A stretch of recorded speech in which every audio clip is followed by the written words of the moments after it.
Boa noite a você que está assistindo nesse momento. Seja muito bem-vindo ao nosso primeiríssimo programa Diálogos Teológicos. Seja muito mais do que bem-vindo. Eu sou o pastor Guilherme, serei o seu anfitrião essa noite. E como você já pode ver aqui na live, nesse momento eu estou na muito boa companhia do nosso querido professor, o doutor, me corrija, Sérgio Paulo Ribeiro Lira. É isso mesmo, né? Até nos Y tá certo. O professor Sérgio Paulo Ribeiro Lira, ele é o coordenador do Centro de Pós-Graduação Bethel Brasileiro. E nós estamos aqui com ele nesse momento. É nossa primeira edição do programa Diálogos Teológicos. E nós estávamos pensando quem seria o convidado dessa noite.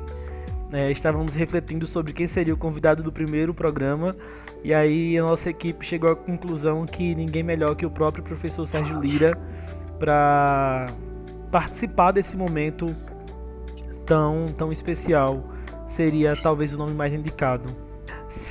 Se vocês sentirem alguma instabilidade na transmissão, saiba que essa live hoje é um milagre, tá? Eu estou falando aqui de Brejo do Cruz, no Alto Sertão Paraibano. O professor Sérgio Lira está falando de Gravatá. E nós dois tivemos instabilidades na internet. Ele ficou sem internet hoje desde as 4 horas da tarde. E nós ficamos sem energia ontem. Então, hoje o Senhor está fazendo um milagre aqui. Se você não conseguir acompanhar a nossa live por algum motivo, não se preocupe, porque ela está sendo gravada e depois nós vamos subir no YouTube para você poder acompanhar novamente no formato de podcast.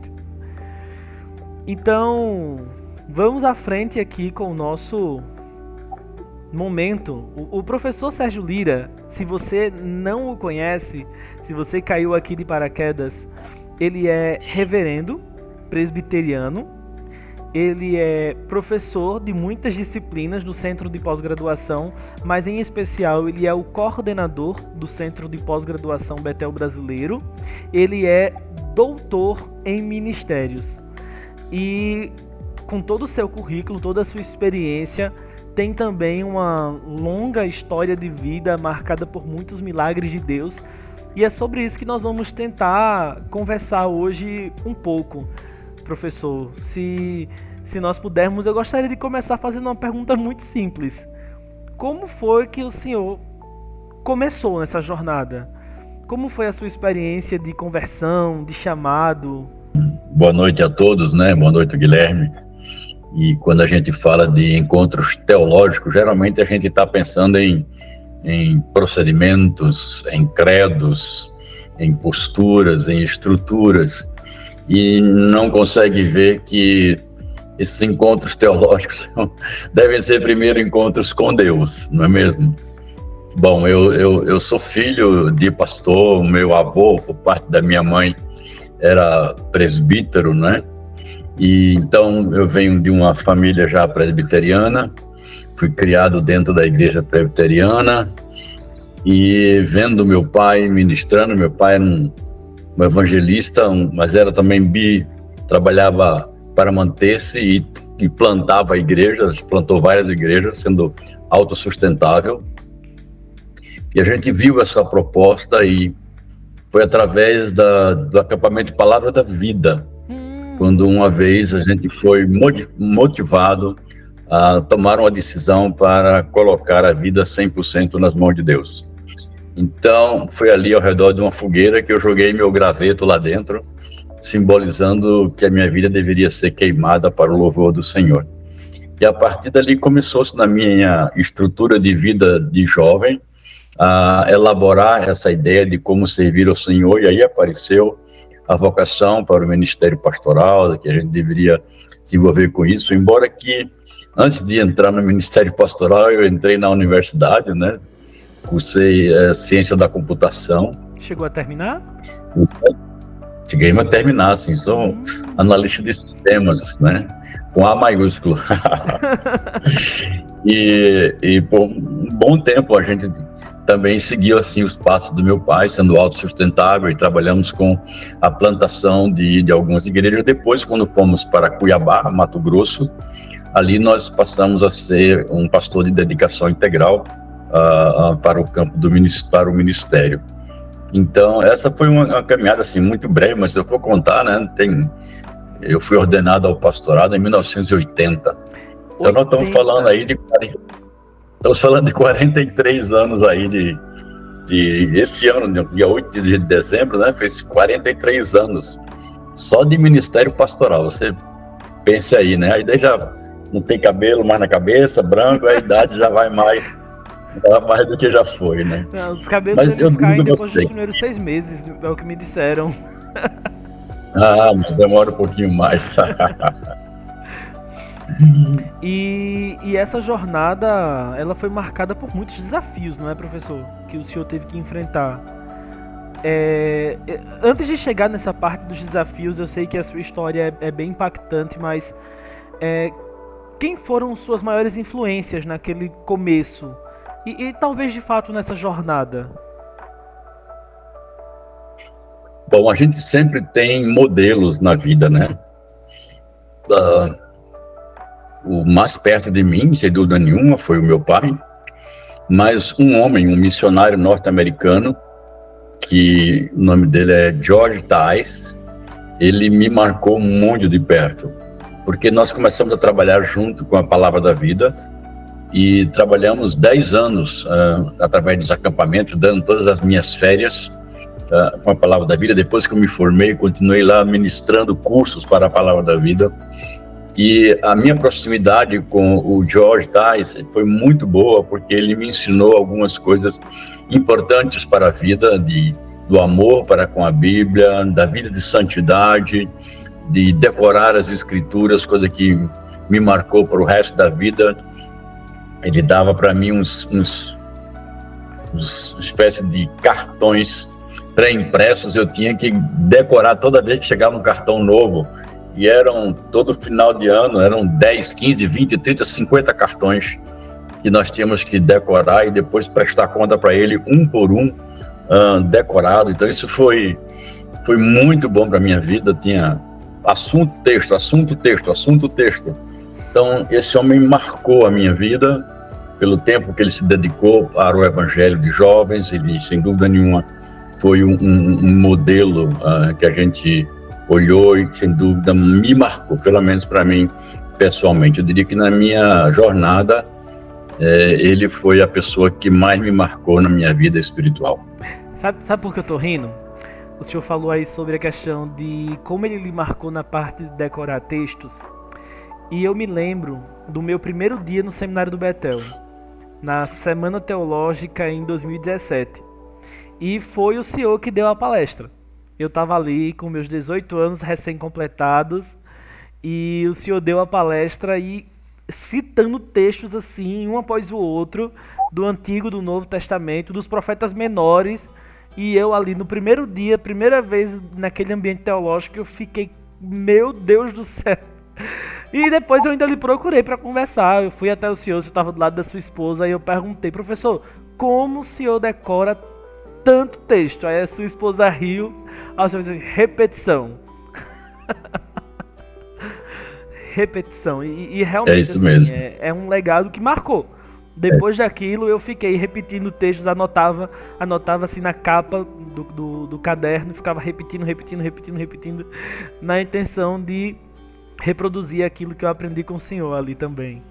Então, são essas experiências, né? Esses cartõezinhos, Guilherme, a gente botava no bolso, a gente botava esse cartão no bolso, lia, olhava, repetia, botava no bolso. Tirava do bolso, lia, botava no bolso. E assim a gente decorou. Engraçado, porque... É um bom método. Ao lançar essa pergunta de quem lhe influenciou, eu esperava talvez uma resposta diferente, né? Não o grande teólogo fulano de tal, que naquele momento, o primeiro livro que eu li, e o grande doutor. Mas a resposta foi impressionantemente simples. Um missionário que lhe levou a aprender a memorizar as escrituras. Que marcante, né? Que impactante. A gente espera às vezes... E o padrão de vida cristã que ele levava. Sim. Sim. E aí o senhor foi crescendo, entrou no seminário com quantos anos? Quando eu entrei no seminário, a minha trajetória de seminário é interessante, né? Eu fazia 2 cursos. Primeiro eu entrei no curso de física na Universidade Católica, porque eu era amante de física, né? E no terceiro ano do curso eu migrei para astrofísica, porque eu achava a coisa fantástica. Quando eu estava começando o terceiro ano, aparecia uma cadeira chamada Introdução à Computação. Aí eu fiquei maluco, porque eu achei a coisa mais legal do mundo. Eu fiz um novo vestibular e entrei na Universidade Federal, que era a primeira turma de Ciência da Computação. E aí começamos a fazer 2 cursos. Eu fazia Ciência da Computação na Federal e fazia o curso de Física. Depois de terminar o terceiro ano, eu fui muito confrontado sobre quando é que eu ia entrar no seminário caminhando daquele jeito. E aí a gente tomou a primeira decisão, que foi um marco, né? A gente deixou o curso de Física, era o que eu gostava menos, mas gostava menos, né? E começamos a entrar e eu me matriculei no seminário, por conta própria. Eu comecei a estudar, eu sou presbiteriano, mas fiz seminário batista.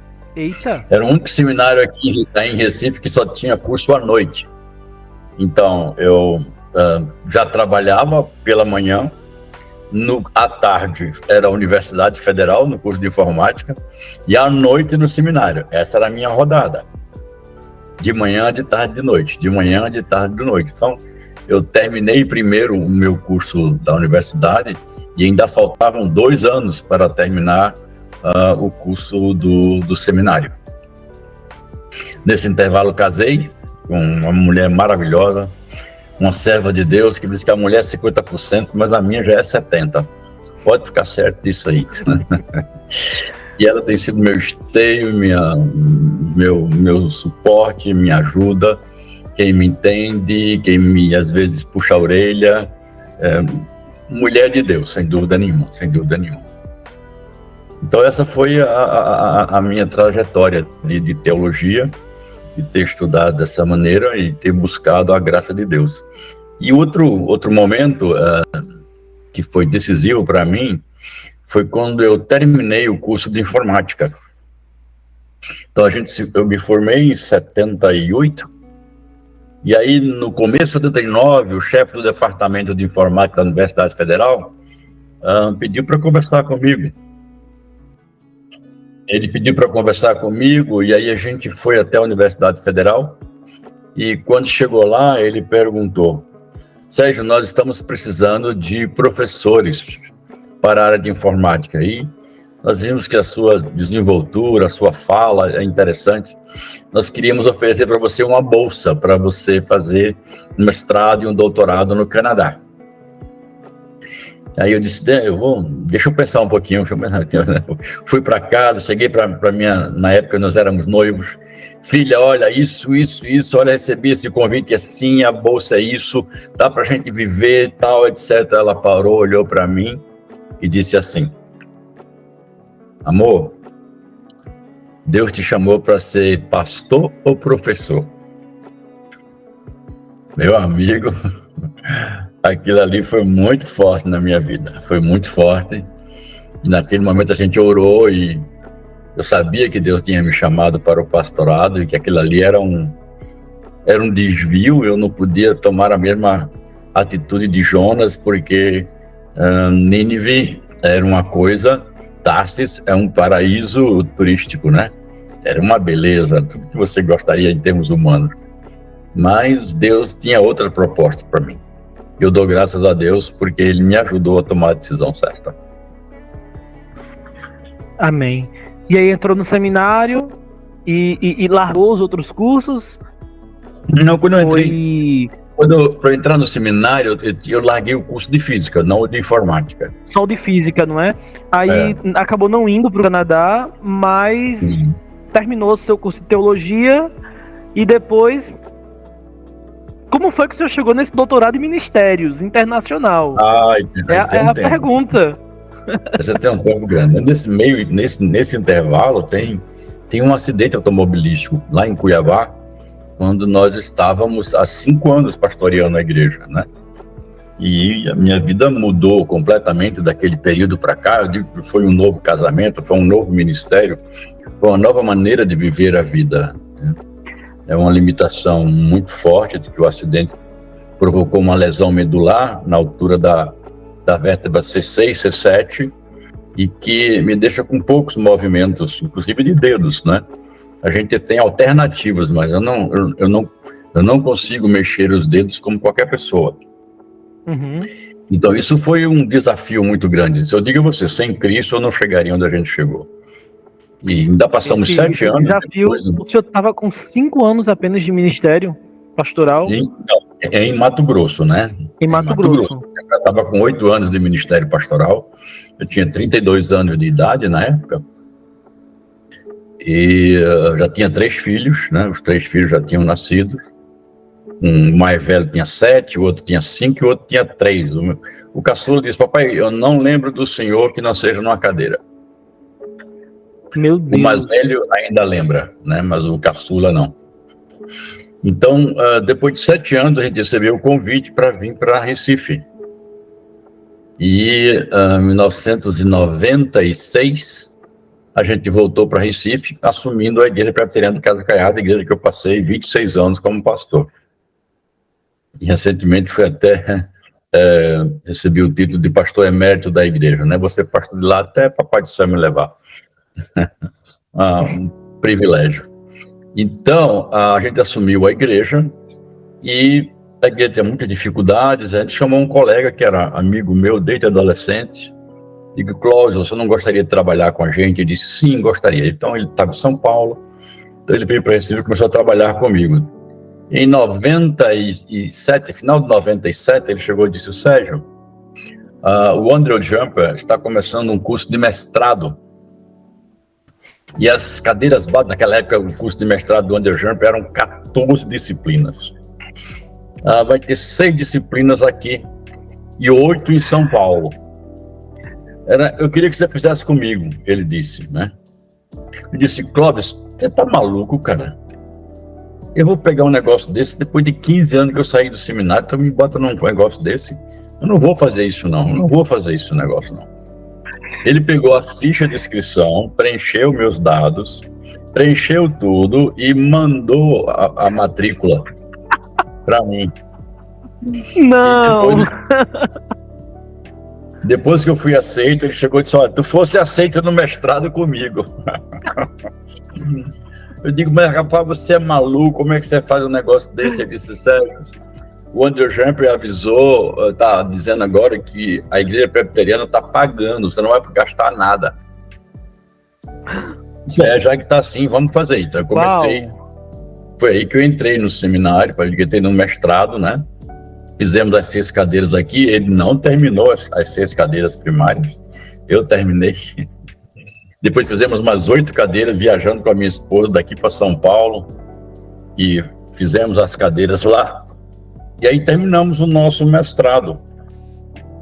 E quando 2 anos depois de eu terminar o mestrado, meu orientador, o doutor Antônio José, um homem que eu também admiro, que foi marcante para mim, agora sim, trabalhar na erudição, se quer trabalhar nas pessoas que conhecem as escrituras e que marca realmente a vida, o doutor Antônio José, devo muito a ele. Ele ligou para mim e disse: Sérgio, tu vai começar um doutorado e eu acho que você vai muito bem. Você é um rapaz que sabe muito, diz Antônio José. Disse: não, você deve fazer, faça. E aí, seguindo a orientação dele, eu fiz. E terminamos. O Andrew Jumper, na época, havia feito uma parceria com o ITS. E a minha turma foi a única privilegiada nisso, né? Ou seja, os professores vieram dos Estados Unidos para cá, ao invés da gente ir para lá. Eu pensei que você ia para lá. Não, foi aqui, foi em São Paulo. Então, algumas aulas eram em inglês. E Dr. Luder, por exemplo, falava em inglês. Dr. Tong falava em inglês.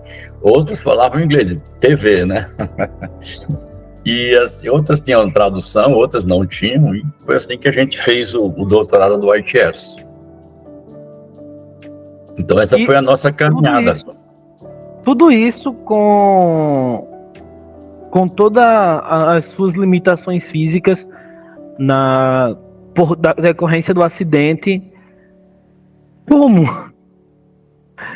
Como o senhor conseguiu? Esposa.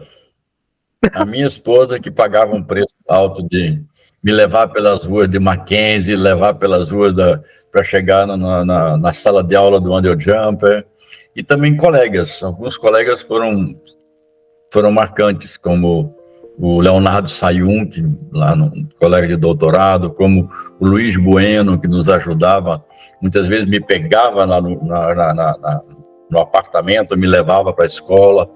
O Jairo, ele também muitas vezes me ajudou, pegava, vinha para a biblioteca, ficávamos lá até 8, 9 da noite, varando a noite para estudar e aproveitar os finais de semana. Então, os amigos foram essenciais nesses momentos de ajuda, de entendendo as limitações, e graças a Deus nós conseguimos superar isso. Mas não vou dizer a você, não foi fácil. Não foi fácil. Nós tínhamos que pegar um avião, ir até São Paulo, depois pegar carro, tinha que ir até lá. Aí a minha cunhada mora em São Paulo, e meu cunhado, que é médico, nos ajudava, ia para o aeroporto, nos pegava e levava até lá. E aí a gente vê o encontro teológico, o encontro com o Senhor nesses momentos, de Deus abrindo portas e nos permitindo fazer coisas que a gente não imaginava que podia fazer. Antes da gente caminhar um pouco mais nessa sua trajetória de vida, professor, queria lhe fazer uma pergunta bem peculiar. Como a experiência desse acidente que afetou tanto a sua mobilidade, como isso impactou a sua perspectiva teológica? Isso, imagino que causou um grande choque, né? O senhor acredita que a sua perspectiva teológica hoje, ela é de algum modo impactada ou ela foi moldada pela sua experiência de vida? Olha, eu não acredito digamos assim, na bagagem teológica de uma pessoa fundamentada simplesmente nas experiências. Embora eu ache que essas experiências ela têm o seu lugar. Elas comprovam aquilo que a palavra de Deus revela. E eu também, por outro lado, eu não posso deixar de ignorar o fato de que Deus também se revela para nós através dessas experiências, mas nunca além das Escrituras, nunca além daquilo que Ele já disse que faria conosco, né? Então, algumas questões, por exemplo, eu estareis convosco todos os dias, isso ficou muito claro para mim. Eu percebia Deus, dia após dia, sendo comigo e abrindo portas onde eu achava que eu nunca ia abrir. Por exemplo, como é que agora eu, tendo dificuldade no falar, porque a minha lesão impactou toda a musculatura abdominal, deixei de ter musculatura abdominal, então como é que a gente pode falar sem a pressão abdominal que te dá o fôlego, complementando a ação diafragmática, né, no músculo do diafragma. Eu não conseguia falar 5 minutos, depois de 5 minutos eu estava exausto. Então, eu disse, Senhor, como é que vai ser? Ele disse, como que vai ser não te interessa, como que vai ser sou eu. Então você vai começar a falar que eu te ajudo. Então as minhas pregações passaram a ser de 5 minutos, de 7 minutos, no máximo de 10 minutos. Então, tinha até jovem que dizia assim, oba, hoje o pastor Sérgio que vai falar, o culto vai terminar mais cedo. Então, claro que eles diziam isso brincando, mas era verdade. Era verdade. Não adiantava eu programar um sermão de 40 minutos, que eu não conseguiria falar aqueles 40 minutos. Então, isso criou em mim um senso de dependência. Eu aprendi que eu tinha que depender de Deus, eu tinha que entender que não era um sermão de 40 minutos que faria a igreja mais santa ou menos santa, mais sabedora das Escrituras ou não. Então, Por causa disso, eu aprendi a ser muito conciso e muito direto nas minhas, as minhas conversas e nas minhas meditações. Depois o tempo foi melhorando pelo exercício e várias fisioterapias. A gente conseguiu introduzir mais exemplos dentro do sermão e contar mais algumas situações. E essas dificuldades nos ensinaram a ver algumas promessas que Deus diz para o seu povo, que são comuns, que são fáceis, que estão nas Escrituras, mas que é a vivência que nos faz perceber que, de fato, aquilo não é uma bobagem, aquilo não é um dito a mais. A Escritura não é um escrito qualquer, é palavra de Deus. Então, Deus me ensinou que Ele é Deus provedor. De onde eu menos esperava, Deus fez surgir coisa. Vou dar um exemplo bem rápido aqui para você. 8 meses internado. Desses 8 meses, 3 deitado, sem poder nem sequer sentar. E quando eu já tinha 6 meses de hospital, já estava em fisioterapia de adequação, uma concessionária levou para lá um carro da Volkswagen adaptado. Aí eu olhei assim e disse, eu vou ter um carro desse. Aí o fisioterapeuta me chamou de lado assim e disse, olha, não coloque para você expectativas além do que você pode. Sua lesão medular não pode ou não permite que você venha dirigir um carro. Eu disse, humanamente falando, você está certo, mas eu disse para ele assim mesmo, mas você não conhece o Deus que eu tenho. Passou. E eu continuei com o meu carrinho velho, minha esposa dirigindo, para cima e para baixo, para cima e para baixo. Um belo dia, um presbítero da igreja disse, pastor, tem uma pessoa que eu conheço, que eu contei a sua história para ele, e ele gostaria de conversar com o senhor. O senhor ia com ele? O senhor vai lá, disse, vou sim. Então eu entrei no carro desse irmão querido, ele me levou até uma concessionária de carros. Entramos lá na sala e ele disse, pastor Sérgio, este aqui, eu lembro o nome dele. O nome dele, ele disse assim, esse aqui é o senhor Sango. É um japonês, e ele é dono dessa agência aqui. Aí ele olhou para mim e disse, pastor, como foi a sua história? Conta aí como é que aconteceu isso. Aí eu relatei essa história tal, eu disse, quando eu terminei, ele chegou e disse, olha pastor, eu nunca fiz isso que eu estou fazendo agora. Nunca fiz isso antes. Mas eu vou fazer. Eu vou fazer porque eu estou com vontade de fazer. Eu vou lhe dar um carro. Escolha o carro que você quer. Era uma concessionária da Volkswagen. Aí ele disse, não precisa ser Volkswagen. Escolha o carro que o senhor quiser, da concessionária que o senhor quiser, e eu pago. Aí eu disse, se o senhor me permite orar e agradecer a Deus aqui, se permite, eu orei. Na época, a Fiat estava lançando um carro novo chamado Elba, e ele já vinha da fábrica adaptado.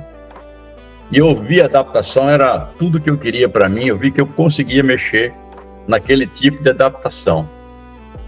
E eu ganhei aquele carro adaptado, 0.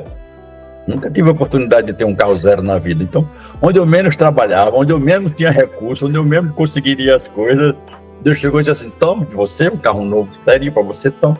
Antes é você que você... Meu Deus, que coisa linda. Meu Deus, professor, que coisa linda. Isso é o que Deus fez. Posso contar outras coisas, mas o tempo não dá, não. Deus é providente. Ele é providente. Pode ficar certo disso. É provedor. Como eu disse, é Jeová Jireh, né? Tá.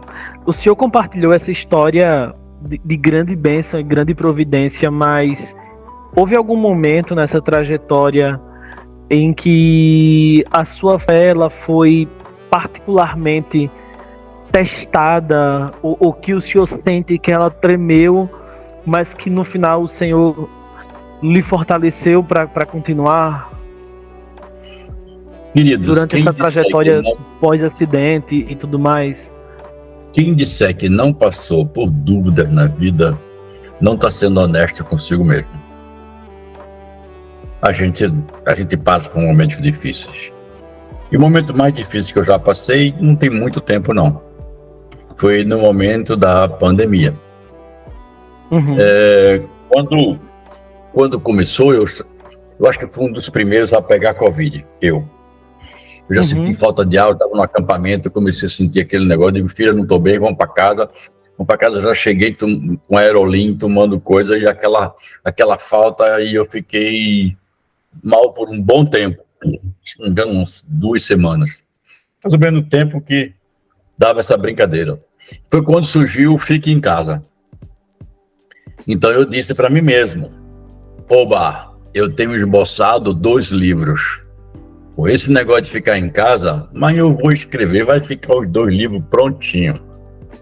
E eu comecei a produzir aquele negócio ficando em casa, mas aquela rotina de televisão, da verdadeira campanha do medo, morreu tanto, tá morrendo tanto, tá morrendo tanto, tá morrendo tanto, e tem mais não sei o que, álcool gel para isso, álcool gel para aquilo, lava a mão, eu não saía do meu apartamento se a minha esposa botar álcool gel na minha cadeira todinha.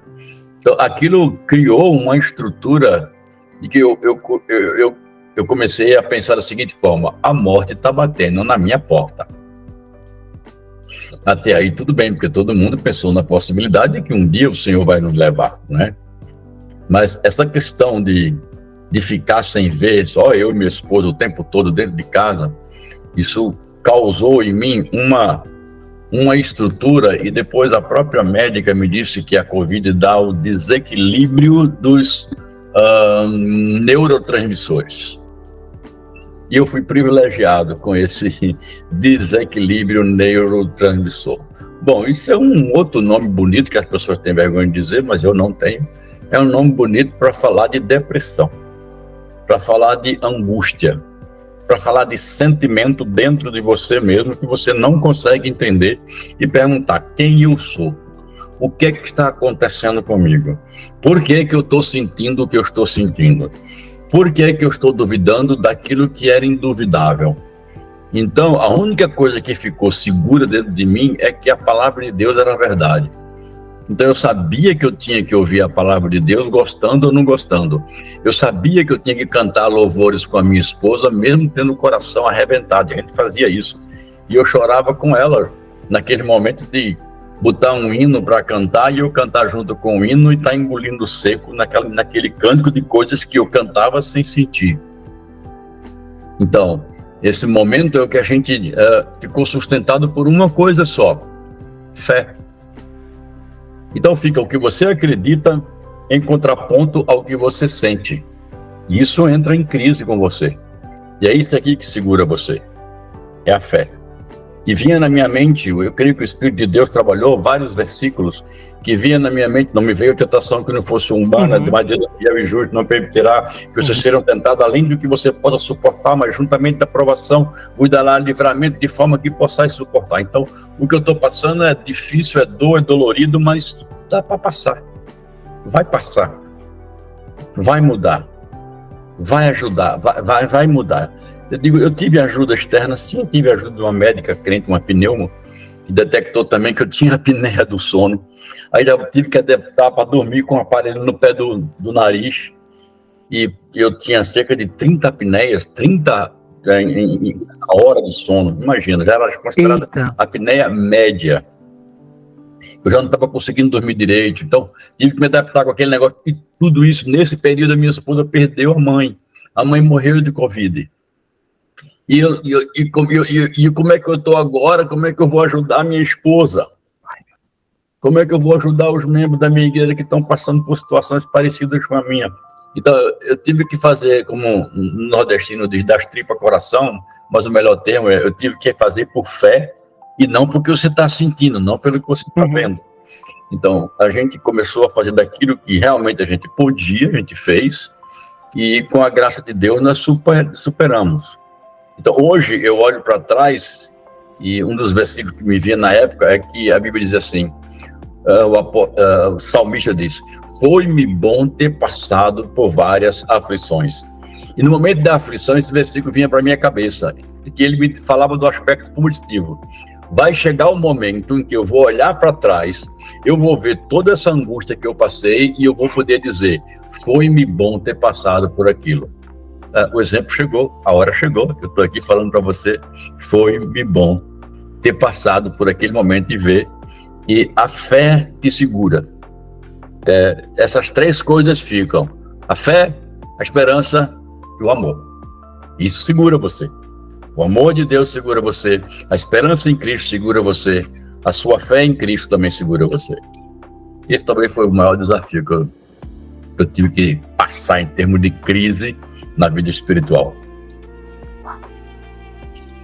Bom, é impressionante. E durante essa jornada, houve algum momento em que a crise talvez não tenha sido pessoal, mas num nível mais ministerial. Quando nós falamos aí no centro de pós-graduação, geralmente nós estamos tratando com pastores, missionários, outras pessoas dessa área de teologia. Eu confesso que eu cheguei aqui no campo tem 9, 8 meses, eu acho, e em vários momentos a gente treme na base com os desafios do pastoreio, da tarefa missionária, e um homem com a sua envergadura, com a cara de experiência. O que você tem a falar sobre isso? Houve algum momento em que o senhor olhou para o seu ministério e pensou assim: meu Deus, será que não vai dar? Como o senhor conseguiu enfrentar esses desafios e continuar servindo o ministério do Senhor? Isso aconteceu comigo uma vez só. Foi quando nós estávamos para terminar o tratamento no hospital e a gente estava em dúvida se voltava para Recife ou se voltava para Cuiabá para continuar. Eu era o pastor titular da igreja e a gente estava em dúvida sobre isso aí. Meu irmão, que é médico, a esposa dele também é médica, ele havia dito: Sérgio, vem embora para cá, eu sou médico, eu posso cuidar de você, papai e mamãe estão aqui, também pode lhe dar uma ajuda. Mas aí chegou um colega nosso, trabalhava com a gente lá na igreja, e ele disse: Sérgio, eu preciso te falar uma coisa. Ele disse: o que é? Ele disse assim: olha, as pessoas lá da igreja estão assim interrogando se você realmente vai voltar para ser pastor de lá. E se realmente, agora nessa crise, você vai conseguir viver aquilo que você pregava. Aquilo me impactou, me impactou muito, né? E eu tive um presbítero, ele me mandou fazer uma pergunta. E a pessoa que foi me visitar chegou e disse: Sérgio, presbítero fulano de tal mandou fazer uma pergunta para você. Eu disse: diga qual foi a pergunta que ele perguntou. Ele mandou perguntar se você ainda fala. Eu fiquei muito chateado, né? Eu disse assim: poxa vida, que insensibilidade desse homem. Aí eu respondi assim: diga a ele que eu falo. Pronto, falei mais nada. Aí a pessoa voltou, falou para o presbítero. Tempo depois, esse mesmo amigo meu voltou para Brasília e disse: Sérgio, o nome do presbítero era João. Estava tentando me lembrar o dele, me lembrei agora. E aí ele disse assim: o seu João mandou dizer o seguinte. Disse: pronto, agora vamos ver o que o seu João mandou dizer, né? O presbítero João mandou dizer que se você ainda fala, você ainda é pastor. Meu irmão, era tudo que eu e a minha esposa precisávamos. E essas duas coisas foram suficientes para voltarmos para Cuiabá, reassumirmos o pastorado com todas as dificuldades, com todas as deficiências, e passarmos mais 7 anos. Foram anos difíceis, porque Cuiabá é extremamente quente, não é uma cidade fácil de se viver. A lesão medular inibiu a capacidade do meu corpo de medir e avaliar a temperatura, e em consequência eu não transpiro. Então pode estar quente como estiver, eu não transpiro, não há aquela transpiração que diminui a temperatura do corpo. Resultado, meu corpo vai para 38, vai para 39, e se eu não cuidar vai para 40. Então como é que eu esfrio? Borrifando água na cabeça ou entrando dentro de um ar-condicionado. Ou seja, eu tenho que criar um radiador de energia desse calor, assim como um carro, porque eu não tenho mais essa transpiração natural. E Cuiabá é muito quente. E foi esse um dos fatores que eu tive que sair de Cuiabá. O médico disse: você não tem saúde para viver aqui. Procura outra cidade. A sua lesão não permite, você vai terminar torrando a sua cabeça com essas temperaturas. Só para você ter uma ideia, às vezes eu chegava em casa, eu não ia nem no banheiro, eu passava para a cadeira, ia para o jardim, minha esposa pegava uma mangueira e me dava um banho, para diminuir a temperatura, que havia subido muito, por fato de estar do lado de fora em Cuiabá. Se você quer saber, em Cuiabá, às 10 da noite, dá 36 graus. Por aí você tira. Mas o senhor, desculpe interromper, o senhor ainda está morando num lugar muito quente. Pernambuco não é para todo mundo. Não aqui em Gravatá. Aqui agora nós estamos com mais ou menos 22 graus, daqui a pouquinho vai estar 20. Né? Gravatá é uma cidade serrana. É uma cidade serrana que no inverno aqui vai dar 16. No máximo 24, 25 durante o dia. Agora, ok, aqui essa tá eu não quente. esperava. Aqui tá de 30 a 20 agora, mais ou menos nisso. 30 de manhã, com o vento sempre frio, muito agradável. Lá de fora é quente, mas se você ficar dentro de casa, não tá tão forte assim. Entendi. E aí, depois disso, não teve mais dúvidas? Não. De jeito nenhum. Aí o Senhor me segurou e me mandou fazer, e eu fui. Quanto mais irmãos sejam fortalecidos no Senhor e na força do seu poder. Esse era um versículo meu e da minha esposa. Vamos embora, filha. Eu tô realmente impressionado. Tô realmente impressionado. Que o Senhor nos ajude, aqueles que estão começando agora, a guardar essa mesma fé, essa mesma convicção. Deixa eu me complementar uma coisa que você falou. Eu falei de uma coisa, mas eu acho que todo pastorado, Guilherme, e os que estão me ouvindo, é um desafio para você, pastor. Se você não estiver incomodado com o seu pastorado, é porque você está numa posição que não é para você. Não é para você. Porque a vida do pastor não é de manutenção. A vida do pastor é de condução, é de capacitação. Então, a Bíblia, quando diz pastorear o rebanho do Senhor, veja, essa figura é muito clara. A postura do pastor é cuidar das ovelhas para que ela multiplique, é dar alimento melhor, é dar cuidado melhor, é buscar a desgarrada e criar um ambiente para que essa igreja, essa ovelha, gere outras ovelhas, gere lã, possa gerar leite e aí trazer benefícios. Então, o pastor que entra numa rotina de manutenção, ele se perdeu no ministério pastoral. Então, ele tem que estar incomodado, sim. É um ministério do incômodo, posso assim dizer. Onde você tem que dizer: Senhor, o que é que eu posso fazer melhor? Senhor, o que é que está acontecendo? Senhor, por que esse povo não responde? Quantas vezes Moisés disse assim: Senhor, esse povo é fogo, Senhor. Não, mas de vez em quando ele chegava e dizia: Senhor, perdoa, é o teu povo, né? Mas o ministério, ele tem essa demanda. Então, eu digo assim, o ministério pastoral é um ministério de crise. E uma crise pessoal, mas também é um ministério de satisfação. Quando a gente vê o penoso fruto, o trabalho foi de Cristo, mas a gente vê como instrumento de Cristo, o Senhor usando você. E eu posso eu experimentei isso depois de tanto tempo, as pessoas dizerem: pastor, sua vida foi uma bênção na minha vida. Pastor, naquele gabinete pastoral marcou a minha vida. Então, ao longo da história, você vai vendo que você foi instrumento de capacitação para outras pessoas.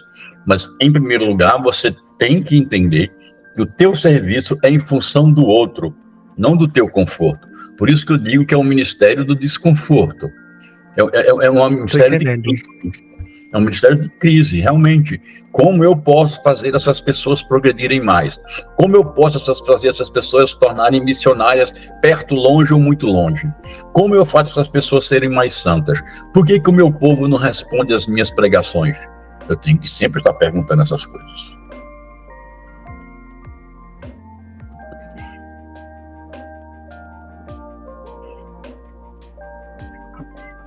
Tô entendendo. E realmente é verdade. Acho que nós não temos a permissão de nos acomodar, de descansar, né? No sentido de deixar a pereca cair mesmo, de aceitar as coisas como estão e não buscar cada vez mais a melhoria do rebanho, a melhoria do corpo de Cristo, a própria evolução, né? Só olhar para o seu testemunho, você estava falando aí, depois de tantos anos, voltar para fazer um mestrado, depois um doutorado, e ainda hoje está inserido na vida acadêmica, essa busca incessante pela melhoria, pela excelência, que não se conforma com o nível em que as coisas estão agora. Sempre há alguém que nós podemos ajudar, sempre há um passo que nós podemos dar, e isso é realmente verdadeiro. E por falar nessa busca pela melhoria, é triste, né, professor, que muitas vezes as pessoas elas se acomodam na sua vida acadêmica nesse sentido. Elas fazem um seminário, 4 anos ali, básico, e nunca mais voltam. Hoje o senhor é coordenador do Centro de Pós-Graduação do Bethel e lida com isso diariamente, com esse desafio de trazer as pessoas, às vezes os obreiros, às vezes com 10, 20, 30, 40 anos de ministério, e dizer assim, você precisa voltar a estudar. O que é que o senhor tem a dizer sobre isso? Realmente isso é um desafio para todos? É um desafio apenas para aqueles que querem a academia? E qual é a importância de voltar à academia, mesmo depois de tanto tempo? Eu digo que quando você não investe nesse confronto de saber com o que você já aprendeu, com o que os outros estão estudando, nós somos fortemente tentados a entrar num ritmo de manutenção. Eu vou dizer a vocês claramente que meu ministério ele pode ser dividido antes do mestrado e depois do mestrado. O mestrado abriu minha cabeça para muitas coisas, para muitas. Então, eu vi a carência de muitos colegas e pastores do Nordeste. Uma das razões pela qual eu decidi ficar no Nordeste, porque eu via que a maioria dos colegas que estavam migrando já com título já de mestrado, iniciando doutorado, eles, na época, não tinha tanta gente disponível no Brasil, né? Então, eles geralmente eram convidados por faculdades e universidades do sul do país para comporem o quadro, uma vez que eles eram os primeiros. Nós fomos a primeira turma de mestrado do Andrew Jumper daqui, a primeira turma do doutorado do Andrew Jumper. Eu tive o privilégio de participar disso. Então, eu via claramente que Deus queria que eu investisse no Nordeste. E essa foi a razão pela qual, ainda hoje, eu sou professor do Seminário Presbiteriano desde 1998, que eu ensino no Seminário Presbiteriano, e continuo lá.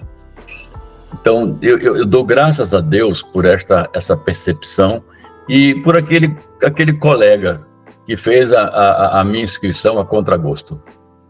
Ele marcou a minha vida e me deu esse privilégio.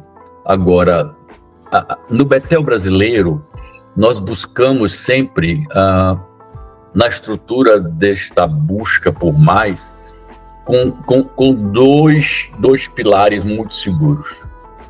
O primeiro é o da academia, da excelência do conhecimento que você recebe. O segundo é a aplicabilidade através da vida piedosa do pastor, ou do líder, ou da líder que está fazendo aquela formação. Então, esses dois pilares, eles são fundamentais, porque você vai entrar em contato com outras linhas de pensamentos que são, às vezes, contrárias à sua, e vai ver fundamentos que são opostos aos seus. E você vai ter momento e o privilégio de reavaliar pensamentos. Vai ver propostas ministeriais que são diferentes das suas. E vai dizer, poxa, posso usar isso? Não posso usar isso? Nós chamamos isso de adequação ministerial. Mas sem essa percepção do novo, sem essa percepção do que pode, sem a capacitação de dizer e entender que os contextos são diferentes e que o enlatado não é adequado. Tudo isso a gente procura dar numa pós-graduação. E somente quem faz começa a botar a si mesmo em xeque com essas novas perspectivas, com esses novos professores e doutores que estão trabalhando em diversas áreas e formando, e você repensando, poxa, eu posso aproveitar isso na minha igreja de tal forma, posso aproveitar isso com os jovens de tal maneira. Às vezes são pequenos insights, são pequenas apresentações, às vezes são impactos muito grandes, né? Então, por exemplo, a perspectiva missionária da igreja local, para mim, quando fiz o curso de mestrado em missiologia urbana, foi impactante. A maneira centralizadora que eu estava vivendo e trazendo no ministério pastoral não era adequada, não era aquilo que deveria acontecer. Então eu era a rolha da garrafa, que não deixava sair, eu era a tampa da chaleira. Então eu tive que aprender a não ser a rolha da garrafa, nem muito menos a tampa da chaleira, e delegar e aceitar que outros fizessem o trabalho e você era um capacitador para outros fazerem. Essas coisas a gente olha assim, depois do passado, do tempo, e diz, poxa, isso fez uma grande diferença. Daí a gente incentivar tanto pastores, líderes, missionários, homens e mulheres, a repensarem essas ações, não pelo saber, não por um título, mas para darem melhor de si mesmo no reino de Deus. Isso é a importância de um curso de pós-graduação. Não ceder ao risco de se acomodar. Realmente, o senhor falou aí, já vou puxar esse gancho, sobre o seu curso de mestrado em missões urbanas. Foi ele que rendeu o seu livro Cidades para a Glória de Deus? Esse daqui, esse livrão aqui? Ou ele foi o resultado, ou ele foi ele que rendeu Cidades do Interior?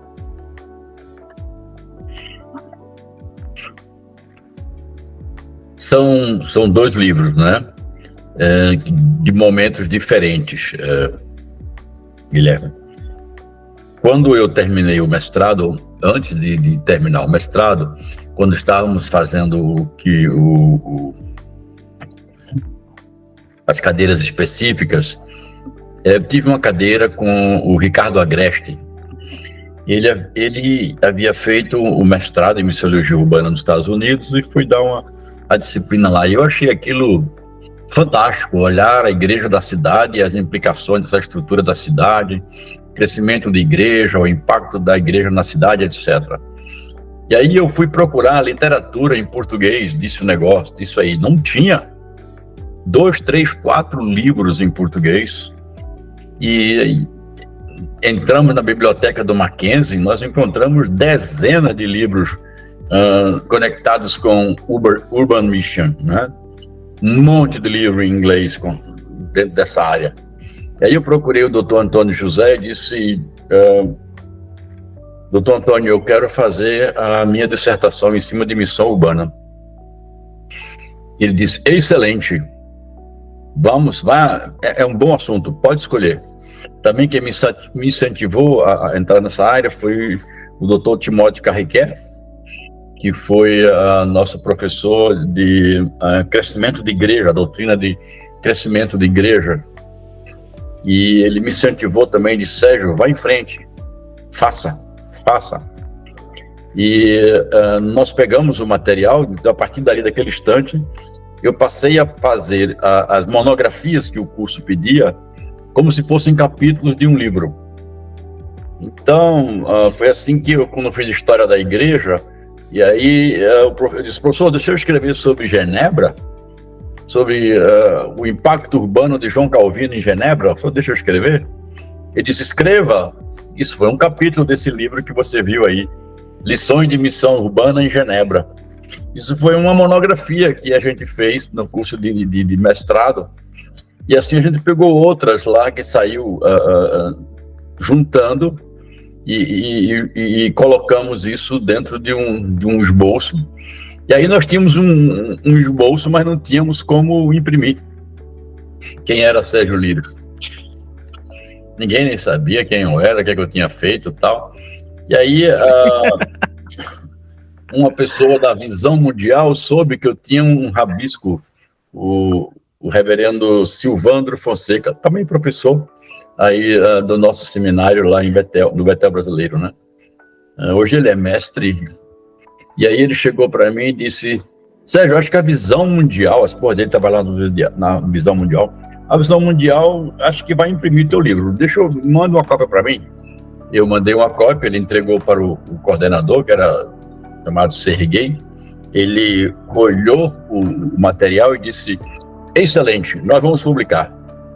E aí eles publicaram por conta própria e me deram 100 cópias e distribuíram 900. Distribuíram mesmo, não cobraram nada. Saíram distribuindo essas cópias. E aí isso foi em 2006 ou 2005. E a gente, depois que entrou no Betel, o Betel disse: o senhor não quer fazer uma reedição? Eu disse: é verdade, porque o livro está com 2010, do censo de 2000. E já tem um censo aí de 2010. Então eu revi o livro, revi as atualizações, revi algumas pesquisas, acrescentei alguma coisa, mudei as estatísticas para o censo de 2010. E aí o Betel publicou o livro, esse pretinho que você tem com ele aí. E quando eu terminei o doutorado, o meu orientador, o doutor Elias Medeiros, e isso aí, Cidades para a Glória de Deus, e o doutor Elias Medeiros foi meu orientador, disse: Sérgio, vamos publicar? Vamos ver quem pode publicar o teu livro aí, para cima e para baixo. Eu quis que fosse publicado na Casa Editora Presbiteriana, mas eles disseram que era focalizado demais no Nordeste. E se eu mudasse para o Brasil, eles publicavam. Eu disse: não. O meu foco, cidades do interior, é foco na cidade do Nordeste. Aí, na época, a missionária Márcia olhou e disse: pastor, vamos publicar no Betel? Eu disse: vamos publicar no Betel. E aí a gente modelou, saiu Cidade do Interior. Esse Cidades do Interior, no caso, já foi do doutorado, né, professor? Sim, essa aí já foi uma adaptação da tese do doutorado, né? A tese, ela tem um gosto muito acadêmico, de linguagem, de argumentação, então fica difícil. No livro a gente é mais coloquial, os exemplos que eu coloquei são exemplos mais perto, né? E tem a proposta de uma evangelização na cidade do interior, mais prática, e não numa estrutura acadêmica, ou tão acadêmica, digamos assim. Realmente é um livro que fala muito ao nosso coração. Foi uma experiência muito boa de estudá-lo. Quando nós soubemos, né, que víamos trabalhar no sertão, a minha esposa e eu, Maria, fez assim: não, a gente tem que agora pegar o livro do Dr. Sérgio Lira e estudar ele, porque ele traz muitas informações valiosas para quem realmente vai trabalhar numa cidade de interior. E é impressionante como é peculiar, distinto da capital. Eu não imaginava, professor. Eu não imaginava que era tão distinta a vida no Alto Sertão, a vida numa cidade do interior, numa cidade pequena, para a vida na capital. Eu imaginei que certamente teriam diferenças, mas são diferenças muito grandes. E então, como é que a gente aplica a nossa teologia nesse contexto tão difícil? Num contexto, por exemplo, em que as pessoas, vou falar da minha experiência, em que as pessoas elas têm tanta dificuldade, por exemplo, com a leitura básica. Então, era comum nos eventos de João Pessoa a gente fazer um simpósio de fé e ciência, um evento de cosmovisão, e trazer livros que eram recomendados e sorteados. E numa cidade de interior, isso não funciona. Não funciona. Então, como a gente traz tudo aquilo que o senhor falou sobre o estudo continuado, certo, a gente vai e ganha toda essa bagagem. E aqui, como é que a gente aplica nesses contextos mais específicos? Veja bem, vou dar um exemplo e você vai entender. Se eu falar que uma pessoa que fez um doutorado em pedagogia para crianças de 3 a 7 anos, ela vai ter menos ou mais capacidade de ensinar uma criança de 3 a 7 anos. Mais. Você vai dizer: claro, ele vai saber muito mais. Então, é justamente isso. É mais fácil quem pegou esse nível daqui de cima trazer aqui para baixo do que você pegar esse aqui de baixo e levar para aqui para entender esse aqui de cima. Então, o fato de você estar fazendo um mestrado te capacita a poder modelar melhor a sua linguagem, a sua abordagem, a sua forma de expor as escrituras e de planejar como ministrar adequadamente ações pastorais na igreja, do que se você continuar no seu contexto, na sua visão, e muitas vezes funcionando como uma espécie de cabresto aqui, ó. Não consegue ver as questões que estão do lado, né? Por outro lado, a gente precisa aprender uma coisa chamada contextualização. E a contextualização não implica em negociação teológica, de doutrina, de princípio das Sagradas Escrituras, de forma nenhuma. Mas tem algumas coisas que você precisa bem entender. Por exemplo, eu sou um defensor da Bíblia, na tradução das Escrituras na linguagem de hoje. Tem alguns problemas? Tem. Toda tradução, como dizia meu antigo professor de grego, toda tradução é uma traição. Então, eu disse, não tem jeito, todo tradutor, em algum momento, ele vai ter que fazer a sua interpretação e botar o seu contexto, aquilo que ele acha dali, porque as realidades da língua original permitem uma postura mais para cá, uma postura mais para lá, na tradução que é feita. A tradução da linguagem de hoje não é paráfrase. O que a Sociedade Bíblica do Brasil fez? Ela utilizou um método diferente, que é o chamado a tradução dinâmica, onde o ponto central não é fazer as analogias vernaculares.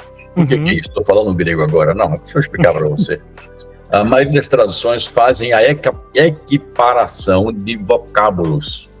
O vocábulo na língua grega, qual o melhor vocábulo que se adequa na língua a ser traduzida, no caso português. Então, assim é feita a tradução. No caso da tradução dinâmica, a ênfase não é essa. A linha dorsal é o sentido autoral. Vamos para um exemplo. Todos conhecem, talvez a grande maioria, o Dr. Ronaldo Lidório, um servo de Deus, até ore por ele, está passando por uma situação difícil, mas ele foi missionário por vários anos na África, numa tribo chamada Concombas. E ele traduziu livros do Antigo Testamento na língua dos Concombas. E quando ele chegou ali no capítulo 1 de Isaías, o livro de Isaías diz assim: ainda que os vossos pecados sejam vermelhos como escarlate, eles se tornarão mais brancos do que a neve. Muito bem. Os Concombas são uma tribo subsaariana que vivem abaixo da linha do Saara, um deserto, um calor. Eles jamais ouviram falar em neve, não sabem o que é neve, não tem geladeira, não tem ar-condicionado. Como que eu vou traduzir neve para esse pessoal? Gelado, ele não sabe o que é. Não existe isso lá. Então, o Lidório optou pela tradução dinâmica. Como ficou a tradução do livro de Isaías, desse texto, do capítulo 1, versículo 9? Mesmo que os pecados de vocês sejam vermelhos como o sangue do boi, eles se tornarão mais alvos do que a polpa do coco. Então, você pensa, epa, isso não está no original. Não.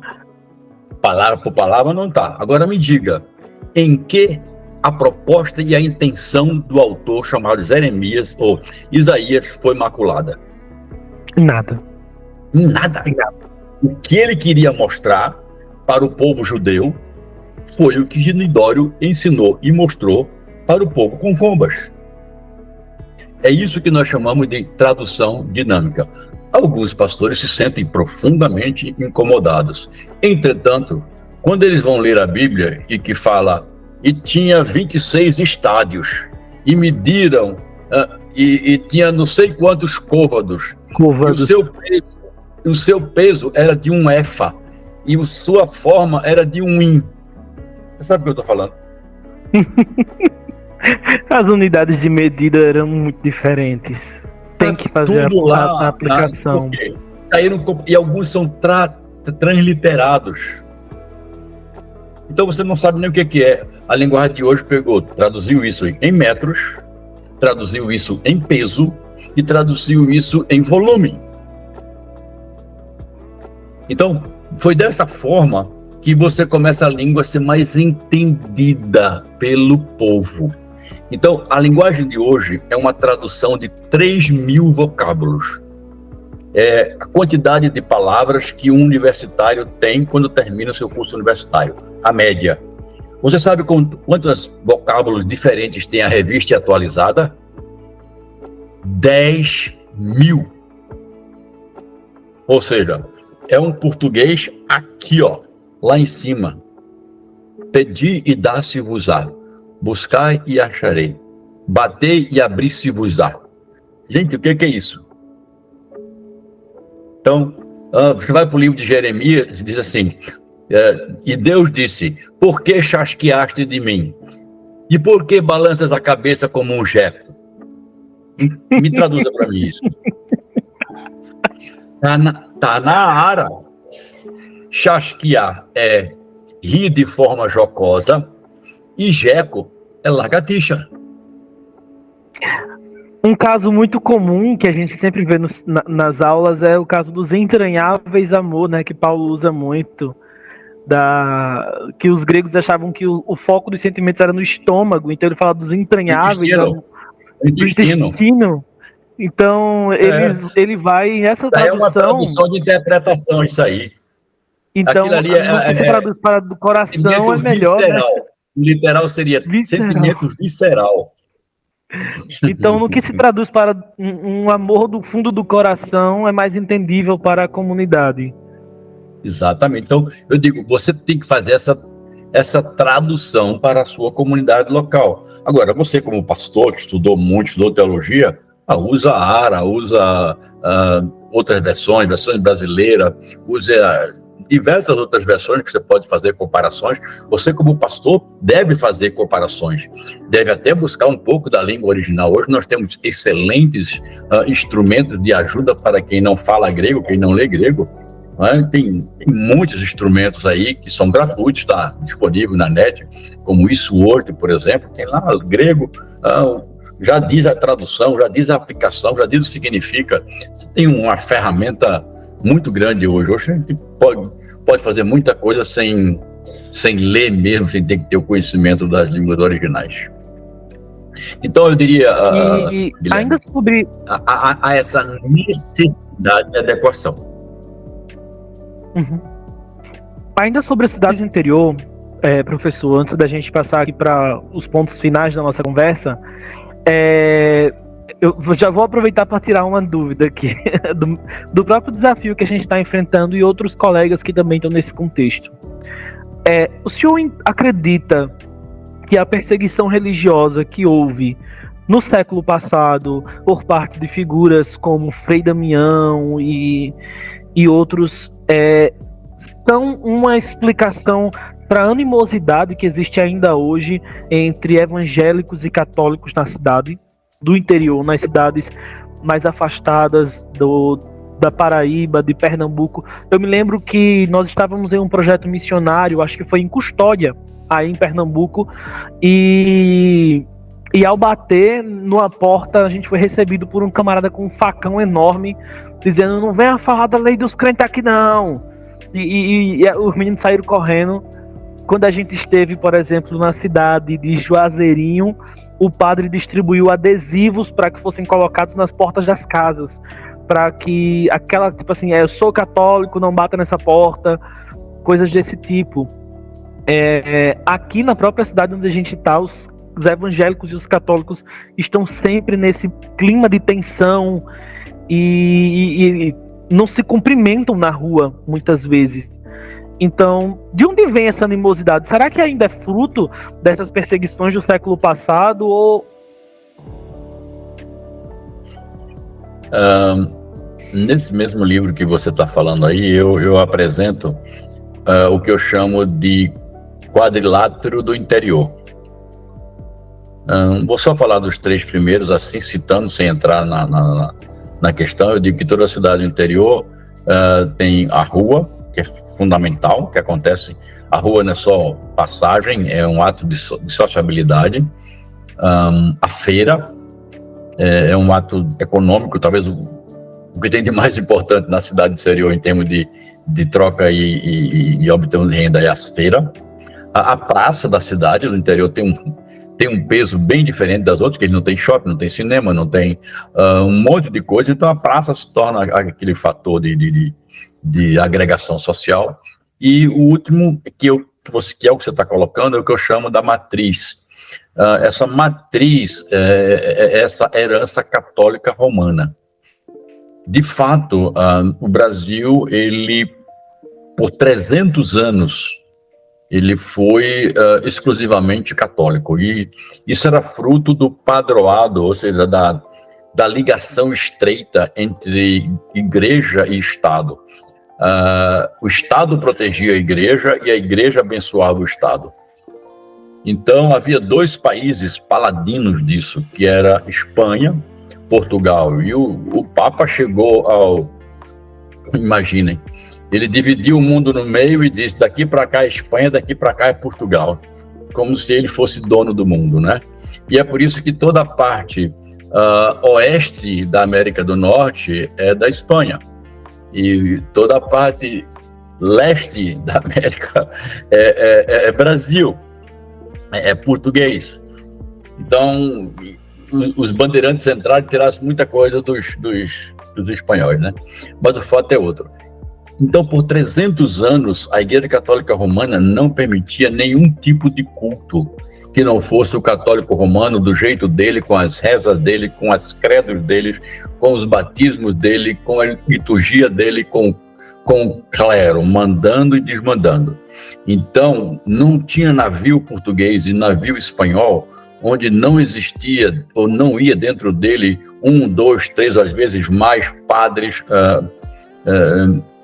que eram da Companhia de Loyola, né?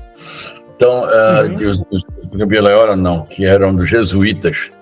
Então, da Companhia de Jesus. Da Companhia de Jesus. Eles pregavam o evangelho e pregavam uma obediência inconteste ao Papa.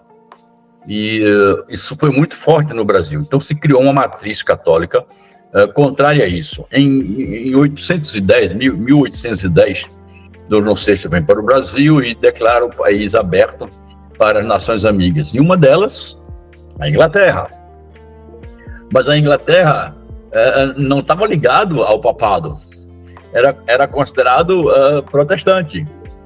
E com o anglicanismo, eles haviam rompido com a estrutura de ligação com o papado. E aí vieram negociantes da Inglaterra, e o que aconteceu? Eles, nós queremos adorar aqui. Eles, mas protestante não vai adorar. Então, o imperador já havia aberto. Então, o que eles fizeram? Eles obrigaram e determinaram que o culto só podia ser feito em inglês, ou na língua materna. Tá certo? Então, se vem alguém da Alemanha, pode ser um culto em alemão. Se vem um protestante da Inglaterra, o culto pode ser em inglês. E assim ficou por um bom tempo. A Igreja Católica ficou com isso no pé da orelha. Entretanto, começou o problema, Guilherme, quando o parlamento brasileiro, na época do Brasil Império, começou a olhar os países protestantes e os países católicos.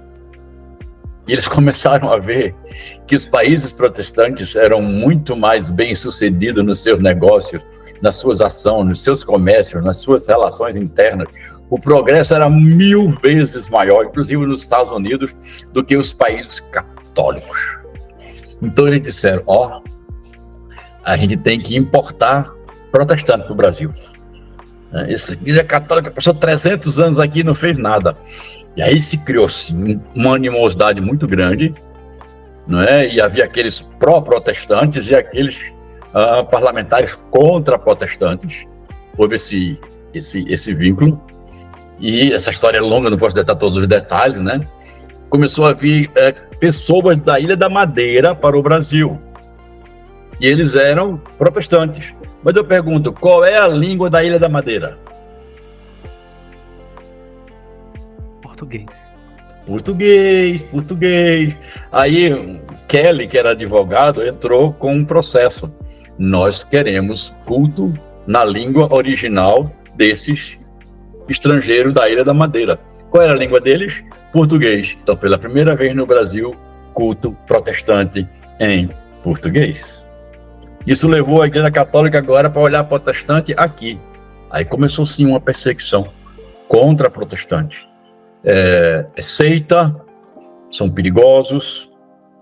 Isso aconteceu muito grande no Nordeste, porque toda a estrutura do interior do Nordeste é marcada pelo catolicismo. Não tem uma única cidade do Nordeste onde a Igreja Católica não tem uma matriz na Praça Central. Não tem. E tem várias igrejas, e essas igrejas católicas geralmente são desproporcionais à cidade, são as obras mais suntuosas. Por quê? Eram financiadas pelo Estado. Então eram construídas por Estado ou por fazendeiros, por pessoas que trabalhavam na cultura do álcool e do açúcar, e cujo filho era sacerdote, era padre. Então eles tinham que ter uma igreja para o filho, e construía uma mega igreja católica, né? E essa estrutura começou a perseguir. Isso foi muito forte em algumas cidades. Houve perseguição gerando morte, houve perseguição gerando espancamento, e a matriz católica ainda se mostra desta maneira. Ele vê com muita preocupação o avanço do protestante. Principalmente porque os primeiros protestantes começaram a introjetar a ideia de que evangelizar era converter católico. Então, a crise foi maior ainda. Então, a Igreja Católica queimou Bíblias aos montes, colocando que era o livro preto, e é Bíblia que eles usam, mas não tinha os livros que eles usam. Então você sofre no interior esse resquício, sim, de perseguição.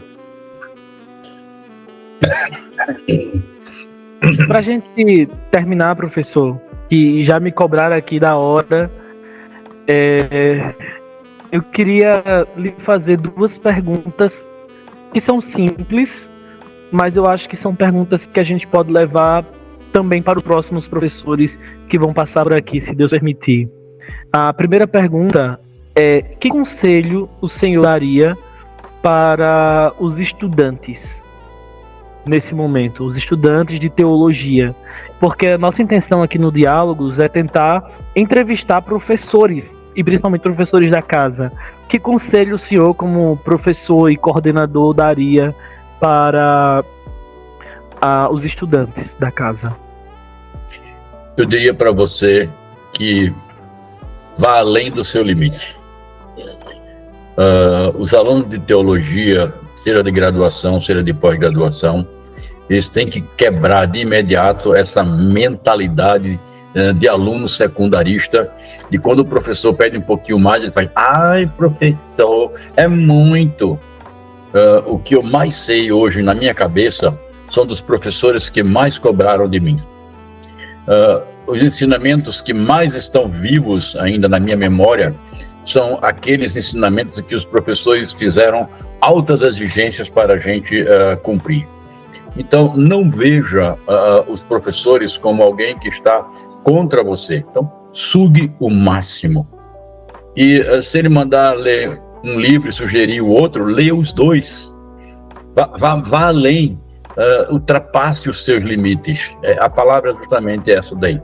Então, meu conselho para você é: quebre essa ideia de secundarista, quebre esta ideia de cumprir atividades e abrace a proposta de crescer, de ser mais capacitado, de buscar excelência para servir no reino de Deus. Se você estabelecer isso para você, com certeza você vai conseguir fazer as tarefas. Mas para isso, você vai ser um bom gerente do teu tempo. Tempo precisa ser gerido. E é por isso que a Bíblia diz: ensina-nos, Senhor, a contar o nosso tempo, porque só assim nós conseguiremos um coração sábio. Esse é o meu conselho para você. E a segunda pergunta, e essa é uma pergunta que é possível se responder de bate-pronto teologicamente, mas eu gostaria de fazer ela. Professor Sérgio Lira, quem é Jesus para o senhor? Eita, essa resposta tem múltiplas implicações. A nossa vida no dia a dia nos leva a colocar algumas coisas em paralelo, nos levando a algumas comparações. Não adianta. Somos pecadores e de vez em quando a gente começa a achar que essa vida aqui é mais interessante. Entretanto, eu tenho procurado trabalhar com a minha mente, dizendo: olha, se essa vida com Jesus aqui é bom, o que ele tem para mim depois da minha morte é muitas vezes melhor. Então, se eu olho para Jesus Cristo, eu vejo ele como alguém que provocou esse sentimento dentro de mim, que me chamou para ele, que me perdoou os pecados e que me capacitou para ser o que eu sou. Então, eu sei o que eu deveria ser, eu não sou o que eu deveria ser, mas uma coisa eu sei: eu só sou o que sou porque Cristo me fez assim. Então, a nossa vida deve ter essa pessoa de Cristo, que é o Deus eterno, Criador de todas as coisas, como centro, e começar a conectá-lo em todas as pequenas coisas. Até uma coisa simples como essa: cada batida que o meu coração der é porque Cristo deixou. É bênção dele. Bateu aqui, obrigado, Senhor. Bateu aqui, obrigado, Senhor. Então, às vezes a gente desassocia, a gente só pensa em megas coisas, em mega ideias, em grandes transformações, em grandes eventos, e não consegue perceber o Cristo nessas coisas que fazem parte do dia a dia. Meu filho também é pastor. Ele estava dizendo: papai, uma coisa interessante. Estava lendo um autor e ele disse assim que é uma tirada do autor, né? Que diz que Deus deixou o sono porque é o momento em que mais somos vulneráveis, é quando a gente dorme. A gente não sabe o que acontece, a gente não sabe o que se aproxima, a gente não sabe de nada, e naquele momento nós somos 100% dependentes da graça de Deus. Então Deus criou o sono para a gente aprender a depender dele. Oh, que legal. Então, perceba, quando eu uno Cristo ao sono, eu começo a entender porque que a Bíblia diz: aos seus Deus dá enquanto dorme. Cristo é a vida. Amém. Haviam muitas outras perguntas a ser feitas, perguntas até dos espectadores, mas nós já passamos mais de uma hora aqui conversando. Vamos deixar para a próxima conversa. Gostaria de agradecer a você que assistiu o nosso programa. Eu sei que numa primeira edição sempre tem alguns imprevistos do ao vivo, mas vamos trabalhar para que os próximos sejam ainda melhores. Então, muito obrigado se você assistiu. Vamos estar sorteando no nosso Instagram os livros do Dr. Sérgio Lira. Então fique atento ao Instagram do Centro de Pós-Graduação Bethel Brasileiro. Estamos com uma promoção imperdível agora no final desse ano e no início do ano que vem. Se você se matricular ainda em 2023, você tem matrícula grátis e 50% de desconto na sua primeira mensalidade. Se você se matricular em janeiro, o desconto vai diminuir, mas a matrícula continua grátis e o desconto também vai ter ali. Então, aproveite essa oportunidade para colocar em prática isso que nós estudamos, que nós refletimos aqui com o professor Sérgio Lira. Professor, mais uma vez, muito obrigado por ter aberto o nosso programa, ter aberto aqui o primeiro episódio do nosso Diálogos Teológicos. Que o Senhor esteja abençoando a sua vida e a sua família, professor Sérgio Lira. Deus abençoe, meus queridos irmãos. Também gostaria de deixar um agradecimento especial à Bethel Publicações, é quem vai estar contribuindo com os livros, é a casa que está publicando os livros do professor Sérgio Lira nesse momento, e é nossa parceira aqui no Centro de Pós-Graduação em Teologia do Bethel Brasileiro. Com isso, um abraço a todos, Deus abençoe. Oi? Tem um livro no Prelo. Tem outro livro? Tem, A Igreja da Cidade, Estratégias Missionárias. Eita, já chegou? Já está lançado? Não, Tá no prelo, tá no prelo. Tá no prelo, tá chegando. Isso. Deus abençoe, meus queridos. Tchau, tchau. Até mais.